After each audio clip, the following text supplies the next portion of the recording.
40 সেকেন্ডৰ video এটা আপোনাক পাগলা কৰি দিব মোক পাগলা কৰি দিছে মই বা আপুনি নোটিস কৰা নাই যে মই বা আপোনাৰ নোটিস কৰা সুযোগ লৈ এটা দুষ্ট চক্ৰ আমাক বৰবাদ কৰি আছে প্ৰথমতে আপোনালোকে এই ভিডিওটো চাই লওক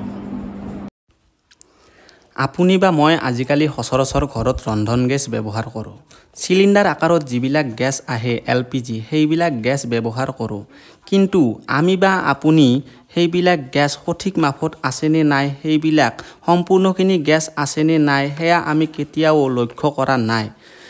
ইভেন্ট আমি কেতিয়াও ডেট কিমানলৈকে আছে এক্সপায়াৰি সেইখিনিও লক্ষ্য কৰা নাই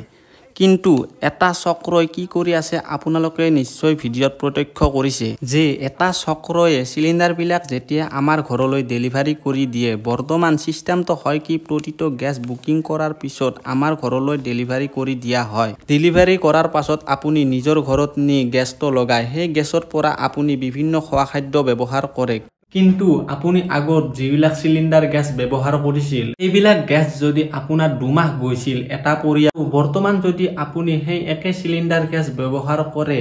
তেনেহলে আপুনি পাব আপোনাৰ ঘৰত দুমাহ যোৱা নাই এমাহ 20 দিন বা ডেৰ মাহলৈকে গৈছে কাৰণটো কি আপোনালোকে দেখিছানে এটা চক্ৰ আমালৈ ঘৰলৈ যিবিলাক গ্যাস ডেলিভাৰী ৰূপত পঠিয়াই দিয়ে সেই গ্যাসবিলাকৰ পৰা এটা চক্ৰই গ্যাস উলিয়াই লয় এটা মেচিনৰ সহায়ত গ্যাস উলিয়াই আৰু খালি সিলিন্ডাৰত গ্যাস ভৰাই অৰ্থাৎ 10-15টা সিলিন্ডাৰৰ পৰা অলপ গ্যাস উলিয়াই এটা নতুন সিলিন্ডাৰ ৰিফিলিং কৰি দিয়ে আৰু সেই ৰিফিলিং কৰা সিলিন্ডাৰটো হিহতে মাৰ্কেটত বিকি মুনাফা আদায় কৰে আমি বা আপুনি নোটিস কৰা নাই আজিৰ পৰা এই ক্ষেত্ৰত সাৱধান হওক